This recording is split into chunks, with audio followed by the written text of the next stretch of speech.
Hi, good day everyone. My name is Ciryl Cabato of Davao Doctors College from BSN 212E, and for today I'm going to demonstrate to you on how to perform the perineal flushing. So before we start the procedure, let's prepare all the needed materials. It is to save time and effort.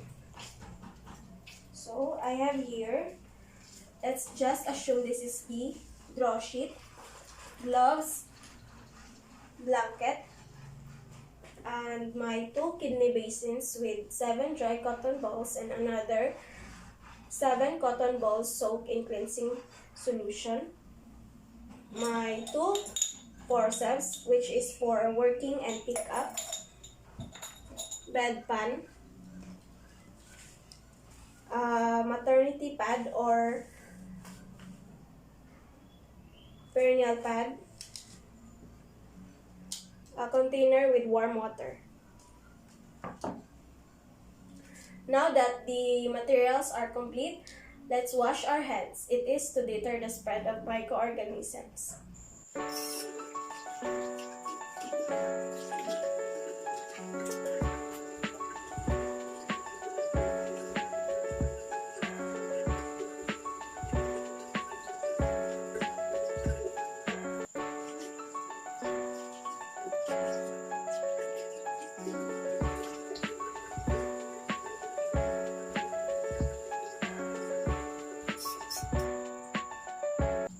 Now that we are done washing our hands, let's approach the patient.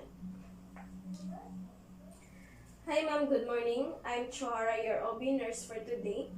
May I look at your armband, ma'am? Okay. Ma'am, can you dictate your name? Okay, Kate Quaton, and your birthday? April 18, 1999. Okay po. So, explain the procedure to the patient to let the patient understand and gain the patient's cooperation. Ma'am, today we're going to do your perineal flushing. It is a hygienic care that involves cleansing the perineum and genitalia. Now, the purpose of this is to remove the normal perineal secretion and odors, to promote comfort, and to prevent infection contamination from the rectum.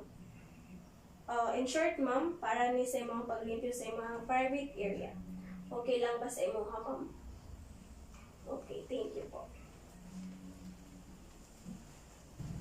Screen the patient or lock the door of the patient's room. It is to provide privacy to the patient. Okay. Ma'am, is it okay if I will close all the curtains and the door for you to get comfortable during our procedure? Okay, thank you po, ma'am.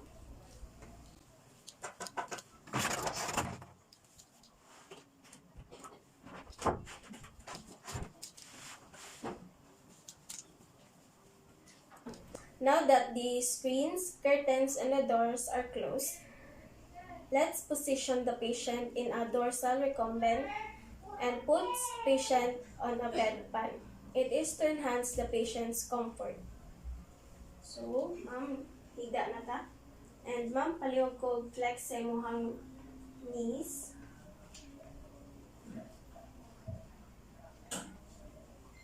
Okay. And let's put the draw sheet.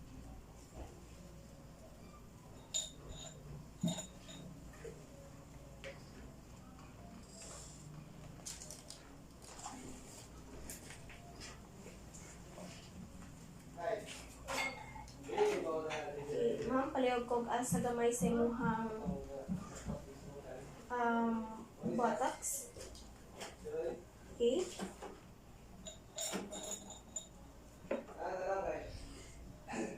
And after that, let's drape the patient, exposing only the examined part.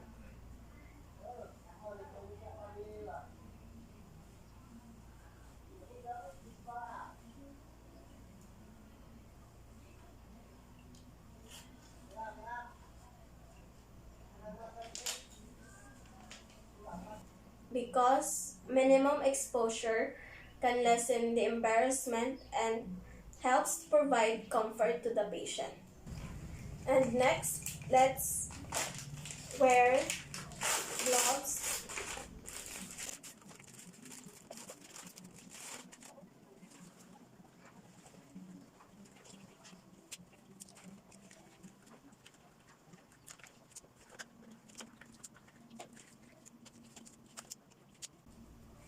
Now that we are done wearing gloves, flush the perineal area with our warm water.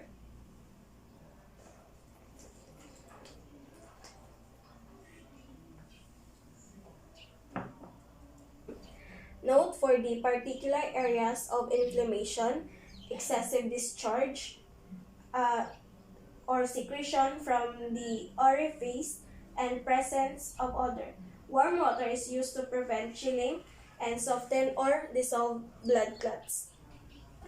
Now let's cleanse the external genitalia, starting from the midline of the symphysis pubis down to the anus. Never retrace a stroke and disregard. It is to maintain the contamination. Now for the second cotton ball, cleanse starting from the mons pubis in figure of 7 by way of external labium towards the anus and disregard.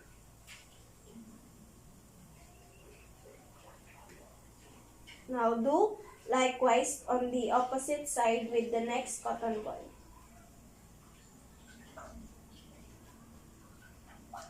And disregard. And now for the fourth cotton ball,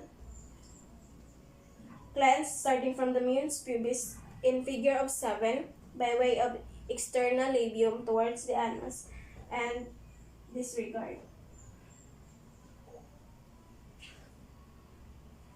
Do likewise on the opposite side with the next cotton ball. And disregard. Okay, with the another cotton ball, cleanse the groin starting from the groin going up to the thigh. And use the same cotton balls on the other side of the near groin. And disregard. Now that we are done, let's flush the perineum area with warm water.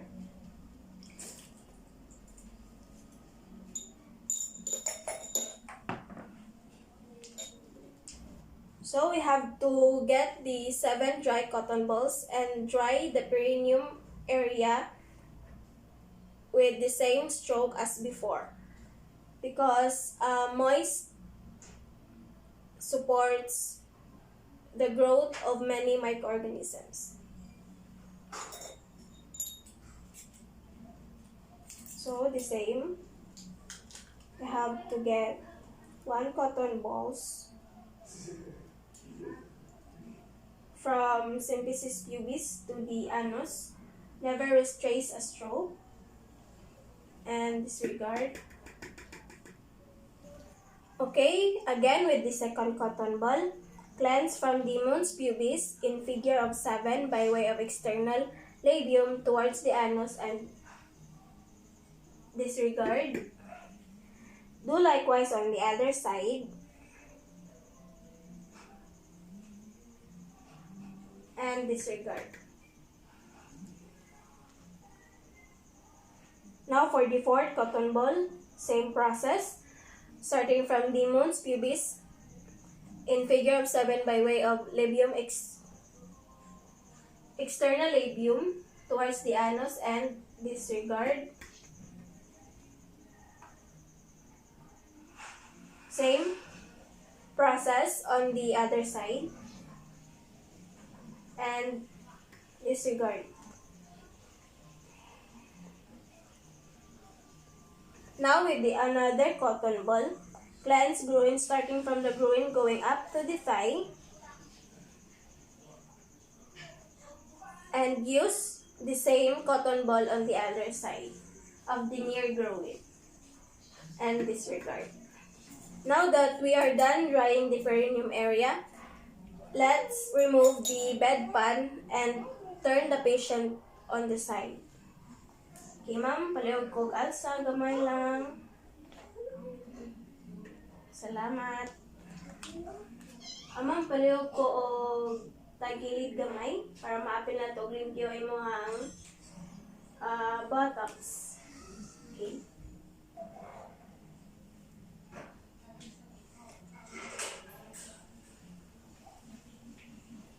Okay. Salamat, ma'am. If necessary, take one cotton ball and cleanse one side of the buttocks. Then, clean the other side of the buttocks and dry both buttocks. Okay, ma'am. Kahit ko. Then, disregard. Now, let's dry them. And disregard. Now that we are done, turn the patient on her back and make her comfortable. Okay, ma'am, pwede na ka mo hayang. Okay. Okay lang ba, ma'am? Okay lang ba yung na bate? Na ba tayo problema or any inflammation? Okay. Now, spray with antiseptic as needed. It is to promote healing.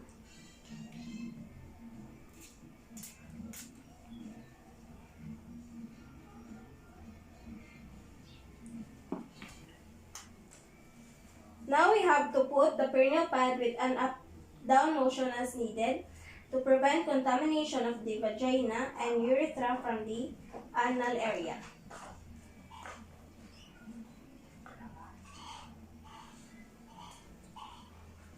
Okay, next, dust aftercare of the material used. Then, remove and disregard the gloves.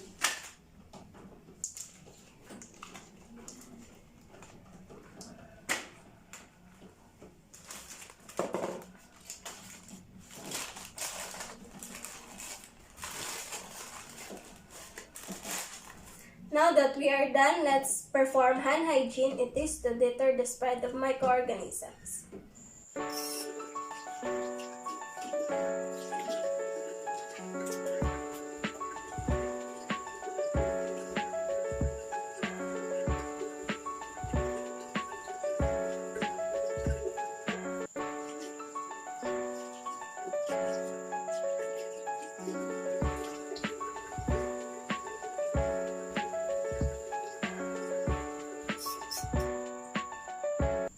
Now that we are done with the procedure, records the treatment done to the patient and discharges observed.